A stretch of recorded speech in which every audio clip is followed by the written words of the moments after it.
Praise the Lord, praise Jesus. Hi, how are you doing? I'm happy to see you again on my channel. Welcome, let's continue learning. Today I want us to look at something very controversial. I want us to talk about the life of Jesus Christ, the life of Moses, and also discuss a little bit about people in our societies that have names that may not be desirable.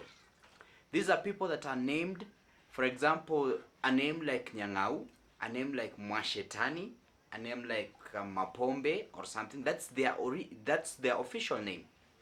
So I want us to look at two things. Number one, when Jesus Christ and Moses, when they were born, these were personalities that were born with a very great assignment. They came to transform the lives of the generations within which they were born.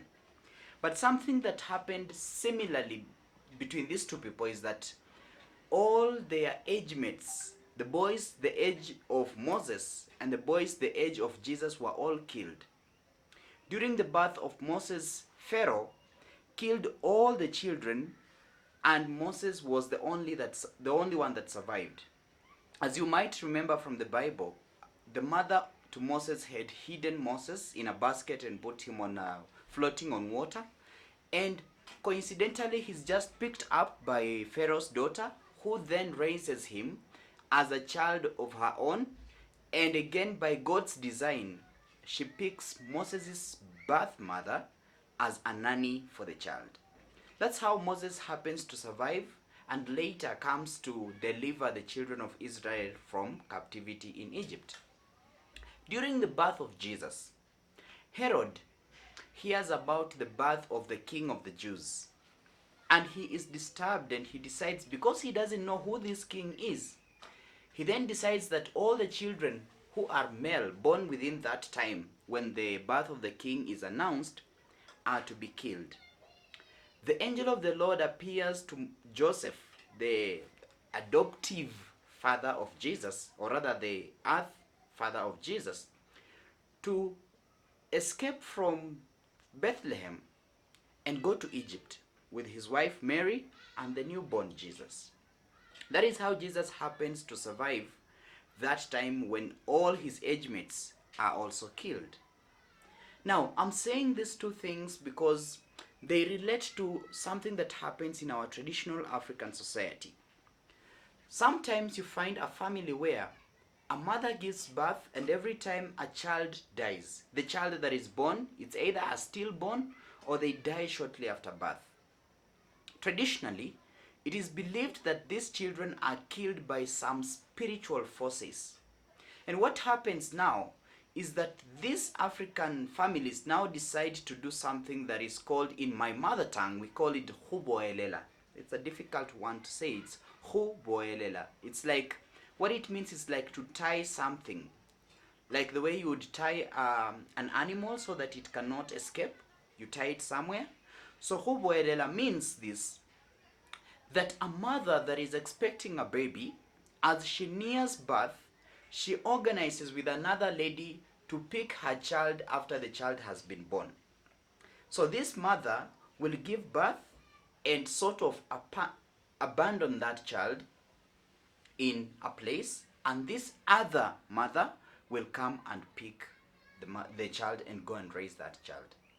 Remember what happened to Moses. The mother gives birth, abandons the baby, and then Pharaoh's daughter comes and raises that baby as her own. So in our traditional society also, someone comes, picks the baby, and goes and raises that baby. What happens is, the one who gave birth to the baby will continue taking part in they will take part in the raising of the child, but indirectly. The spirits are not supposed to identify that you are actually the one who gave birth to this child, because remember, they have been killing your children. Number two, these children are given names that are not desirable. Remember the names that I started with? You can name someone Nyang'au. Nyang'au is not a very good name. Nyang'au is not a pretty name at all. You can name someone Mwashetani, like we know. I'm not sure about this politician in our society, but that name, as it is, you wouldn't call yourself Mwashetani if we gave you a chance to name yourself. You can call yourself, for example, in my mother tongue, there's a name we call Masifwa. Masifwa is a name that you see when we are drinking traditional brew. When, of course, when Bukusus drink, not myself, I don't drink. But when they drink that brew, it's called busa. Busa is porridge-like. So whatever remains in the mouth that you would spit out, you don't swallow it. So the solid that remains after you swallow the liquid alcohol, whatever remains is called kama sifwa. So you see, it's something like that. A person has been given that name. Another name may be someone called sichangi. Sichangi is when you cut a tree, whatever remains that probably can grow again later, that tree stump is called sichangi. So sichangi or schihi, those are the names that they call such people, which are not really names of good people, good things rather. Now, what happens is when people are given this kind of names, it is believed that the spirit that would want to kill them looks at the name and it's like, no, this has nothing desirable about them. Just look at their name. There's nothing to desire about them.